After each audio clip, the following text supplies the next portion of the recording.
Well, from one listing to another, the other new kid on the exchanges is retailer Vishal Mega Mart. It has been a mega listing, stock listing at a 34% premium to its issue price of 78, currently at around 108 odd rupees. Gunender Kapur, who's the MD and CEO of Vishal Mega Mart, now joins in to discuss the company's post-listing strategies. Thanks a lot, Mr. Kapur, for joining in. Congratulations. You've been talking about leaving value on the table. You offered, priced the offer at around 55 times. The competitors were around 80 to 110. Now, after the listing, the stock has moved to around 80 times itself. So that easy money has been made. The value on the table has been taken out.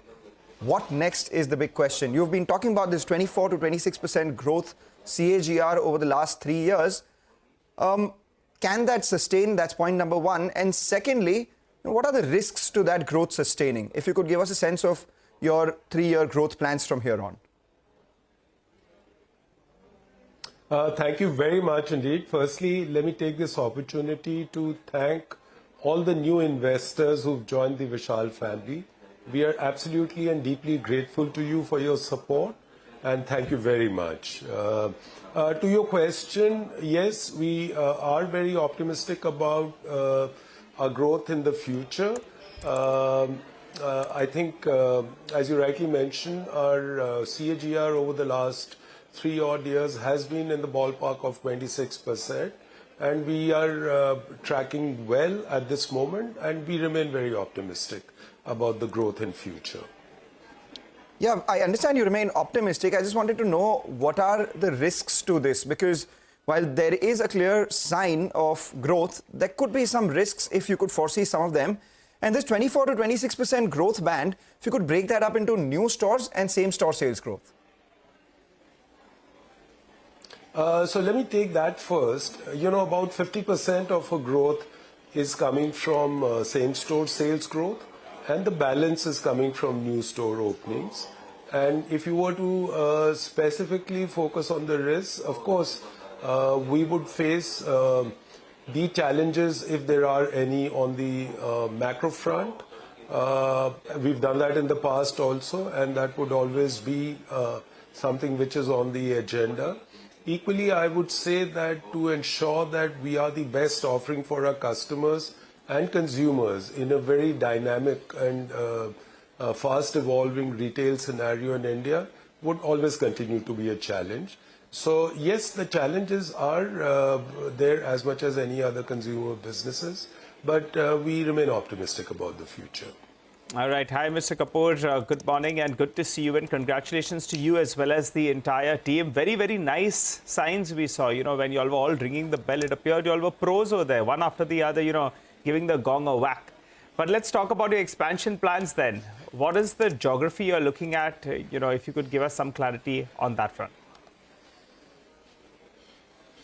So firstly, we were told that the louder the bell, the more would our price go up. So you should be ringing it till now then. That brief which was given should to be us. ringing it. Yeah, and we gave it our best.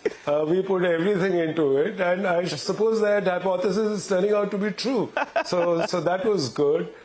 In terms in terms of where we are present, we are currently in 30 states and union territories.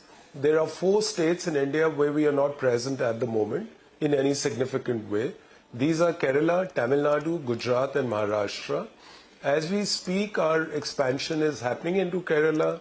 Whichever state we go to, we open a cluster of stores, a significant cluster of stores, to ensure that our operations become efficient and productive, and then we go on to the next state. I must quickly clarify that while we are opening stores in Kerala at the moment, in the rest of the country where we are present, we continue to fill the gaps which exist in terms of our stores. So that happens simultaneously. So at the moment it's Kerala, and we hope to be in the other 3 states in a systematic fashion in the very near future, I suppose. All right, 80 to 100 stores every year is what your target is. But what's interesting is that you don't need any funds for expansion. You generate a lot of free cash flow. Via this IPO as well, there was an offer for sale and no fresh funds coming into the company itself. So with all this money that you have on your balance sheet, I had 2 questions. One, are you eyeing any acquisitions for quick expansion into the geographies that you mentioned? And secondly, what would your stated dividend policy be? Because if you have cash, no dearth of, free cash generation, the REIT would then want some dividends as a policy. So on your second question first, the decision on dividend is something which has to be taken by the board. And at the appropriate time, we would make our recommendations to the board and they will take a final call on the dividends that we are paying out. I'm sorry, I forgot your first question. You'd asked me a question earlier to this one also. So if you could just Because you said that you're not present in a few geographies. Correct. So that as I mentioned, we are opening stores. As you mentioned, every year we are accelerating the rate of store openings. So I'm quite optimistic that in the 4 states in which we are not present at the moment, we will be there very soon. In Kerala, as we speak, the expansion is taking place. But as I mentioned, we'll open a large number of stores in a cluster and then we will move on to the next state. All right, Mr. Kapur, very quickly, you have plans on having a longer innings, right, at the company as the MD and CEO, right? There's no plans of moving on because there were some changes ahead of the IPO and some part of the market is a little bit nervous. So your plans are to stay put, right? Absolutely. I'm here for the foreseeable future. And there's been no discussion between me and the board at any stage about any change at the moment. So I can confirm with full confidence that I'm here for the foreseeable future. And if we may ask, what is typically the retirement age one has, and how long before, what's your age? Let's put it that way. We don't have any age limit in our contracts. All the contracts with all the employees of the company are open-ended, and they get decided mutually closer to when both the board and the concerned employee feels that it's the right time. All right, so you're in for a longer haul. Thanks a lot for joining in, Mr. Kapur. Wishing you, your team, all the best. Celebrate the day, and we look forward to chatting up with you rather soon. On that note, though, we'll have to wrap up on this edition of Chartbusters. We've got the latest in terms of managements with regard to have listed today. Trading hour will take all the action forward.